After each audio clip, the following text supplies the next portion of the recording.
Oi, queridos, tudo bem? Então, nós vamos agora para a nossa primeira aula de história.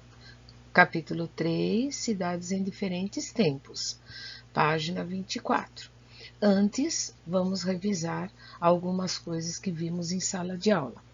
Nós vimos os modos de vida em diferentes tempos, os seres humanos e seus registros. Se lembram que nós fizemos até os desenhos da maneira como eles faziam antes, os homens das cavernas, que eram aqueles registros rupestres, né?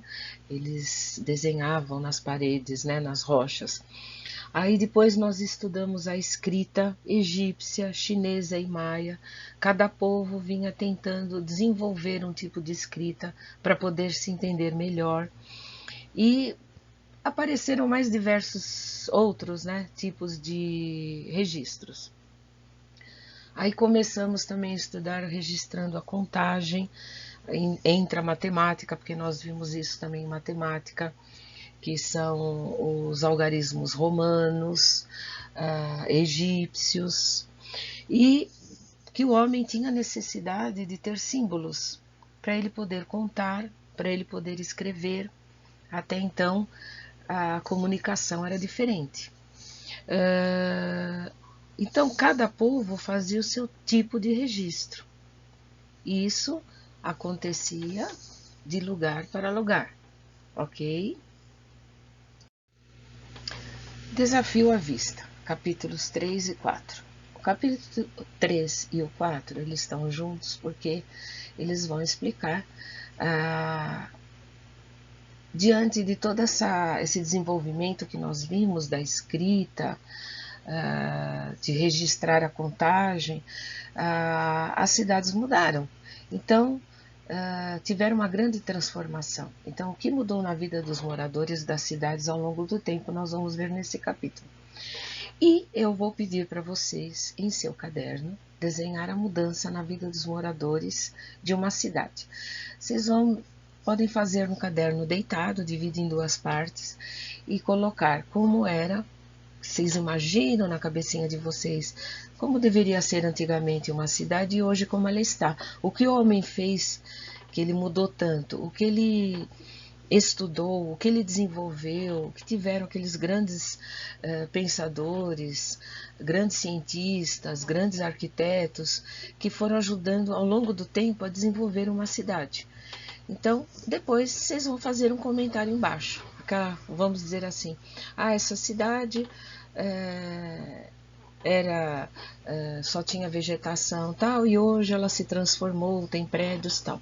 Eu posso dar o exemplo da cidade de São Paulo, que ela começou com uma igrejinha, pelos jesuítas, quando vieram aqui para o Brasil os portugueses. E aí, conforme foi passando o tempo, as pessoas foram construindo casas em volta. Hoje é a igreja, é onde é o pátio do colégio, no centro da cidade de São Paulo, né? Na parte central, que eles falam São Paulo Antigo, e onde tem o pátio do colégio, a igrejinha lá de São Bento. Então, ela começou assim. Então, a gente pode pôr uma igrejinha só com montanhas, com vegetação, e depois do outro lado a nossa cidade como está hoje, que é um colosso, né, uma metrópole, tá bom? Capítulo 3. Cidades em diferentes tempos. Atualmente, a maioria dos brasileiros vive em cidades. Leia a letra da canção Belo Horizonte. Belo Horizonte é a capital de Minas Gerais, tá? Uma nuvem de carros que passa sem parar são pessoas que vão e que voltam para o mesmo lugar, operários, padeiros, soldados e executivos, com seus ritmos, cores, pampulhas, cantores e sábios, suas praças, seus parques e serras, lagoas, cenários. Não tem mar, mas tem Belo Horizonte, o seu mar é seu Belo Horizonte. Uma nuvem de carros que passa sem parar. Bom, Belo Horizonte é a capital de Minas e Minas Gerais não tem divisa com o mar. Então, quem é de Minas tem que atravessar, tem que passar pelo Rio de Janeiro, por Espírito Santo, até vir por São Paulo e ir para o nosso litoral, né? Por isso que eles falam. Então, o primeiro é ler a letra que nós já lemos, né, da canção. Na 2, então vocês vão fazer a 2, 3. Eu vou explicar para que vocês não tenham dificuldade. Tudo que fala aí é uma cidade grande que tem uma mistura de pessoas, né? Todos os tipos de relevos, tem serras, lagoas, né? Então eles dão uma definição pequena, mas falam sobre Belo Horizonte. Sublinhe na letra da canção de acordo com a legenda. Nós já fizemos essas atividades em sala de aula. Em azul, vocês vão sublinhar o nome da cidade. Fácil, né?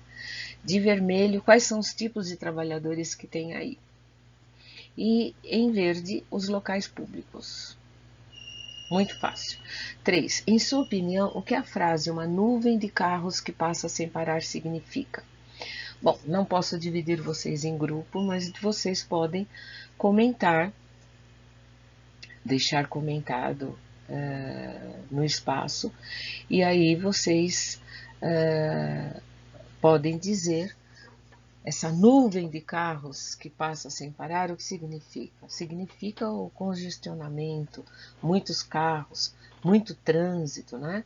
E que tipos de trabalhador predominam na cidade? Vamos lá na canção que dá para a gente ver. Quais são os locais públicos mais frequentados pela população da cidade? Também tem no texto. Quais são as principais dificuldades que os moradores da cidade enfrentam no dia a dia? Nós não precisamos nem ir para essa letra da canção, porque nós moramos numa cidade muito mais movimentada e muito mais repleta de problemas que a cidade de São Paulo, onde nós moramos. Então, o nosso dia a dia é bem difícil. Hoje em dia, infelizmente, nós paramos por conta da pandemia, mas se Deus quiser, vamos voltar para o nosso dia a dia normal, né? Vocês veem que tudo para. Se acontece alguma coisa, tudo para, como está acontecendo. E com base nos dados coletados, elaborem uma letra de canção sobre a cidade investigada. Então, como eu só conversei com vocês e é individual, vocês podem elaborar uma letra de canção, fazendo uma poesia, um poema ou alguma frase de efeito sobre a cidade de São Paulo, tá bom? Pode ser atual, pode ser antiga, tá? Aí quando vocês elaborarem, eu gostaria que vocês colocassem no caderno também e colocassem a página da onde eu estou pedindo essa atividade.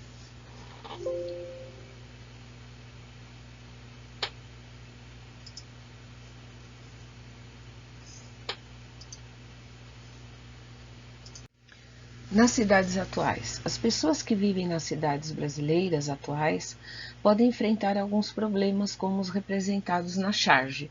Charge geralmente é um modo de se falar alguma coisa séria através de uma brincadeira.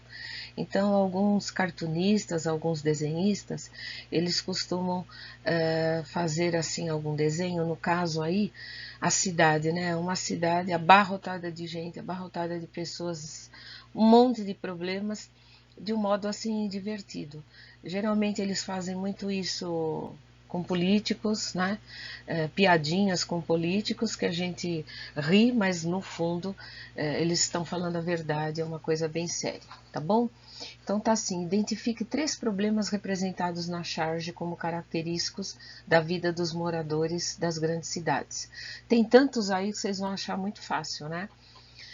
2. Em sua opinião, qual foi a intenção do autor ao criar a charge? Eu já falei agora mesmo para vocês que a charge, o objetivo é sempre fazer uma crítica, né?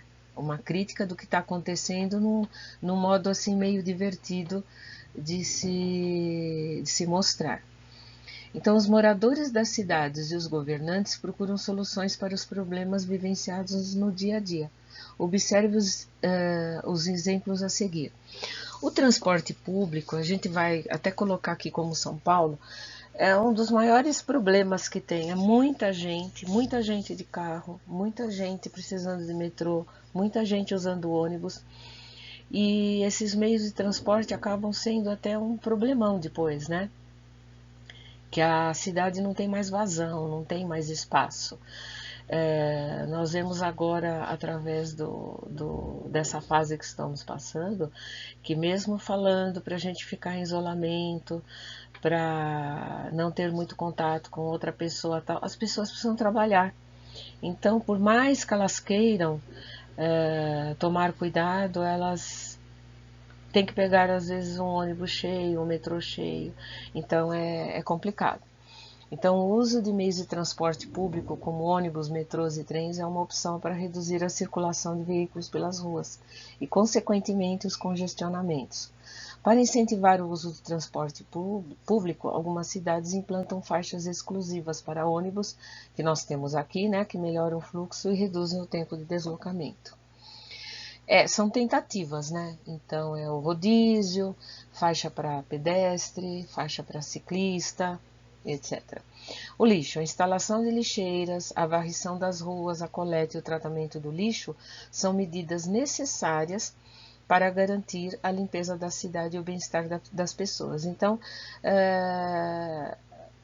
tem todo um serviço na cidade que é para ajuda de que a cidade fique mais limpa, de que a cidade fique com menos congestionamento, mas é bem difícil numa cidade grande como a nossa.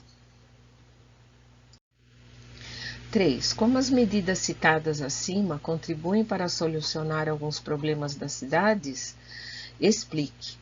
Então, como nós falamos de transporte, falamos do lixo, a gente sabe que isso daí só vem para contribuir mesmo. Imagina se a gente não tivesse um jeito de coletar o lixo, se não tivéssemos tanto tipo de transporte aqui na cidade, seria difícil, não é? Então aqui nós vamos entrar nas primeiras cidades, como elas viviam antigamente. Então eu só vou entrar nessa parte como até curiosidade, porque não tem atividades, até para ajudar um pouco no desenho que vocês vão fazer. As pessoas vivem em cidades há muito tempo. Vestígios encontrados pelos pesquisadores indicam que as primeiras cidades foram construídas há cerca de 7.000 anos. Uma dessas cidades chama-se Çatalhöyük e foi construída onde hoje está localizada a Turquia há cerca de 6.700 anos. As casas eram feitas com tijolos de barro e as pessoas entravam pelo teto por meio de escadas. Os habitantes dessa cidade praticavam comércio e nos arredores da cidade a agricultura e a criação de animais. Então, a Turquia, a gente sabe, ela é metade na Europa, metade na Ásia, né? A gente até costuma falar de Eurásia, Europa mais Ásia. E é uma das cidades mais antigas, com uma das civilizações mais antigas do mundo. Então imagina que as casas eram feitas de tijolos brancos e elas entravam pelo teto, quer dizer, era um jeito diferente, né? E eles praticavam bastante comércio e, logicamente, as pessoas precisam plantar e precisam criar animais também para se alimentar. Então, quais eram as principais atividades realizadas pelos habitantes de Çatalhöyük na cidade e nos seus arredores? E aí vocês vão responder.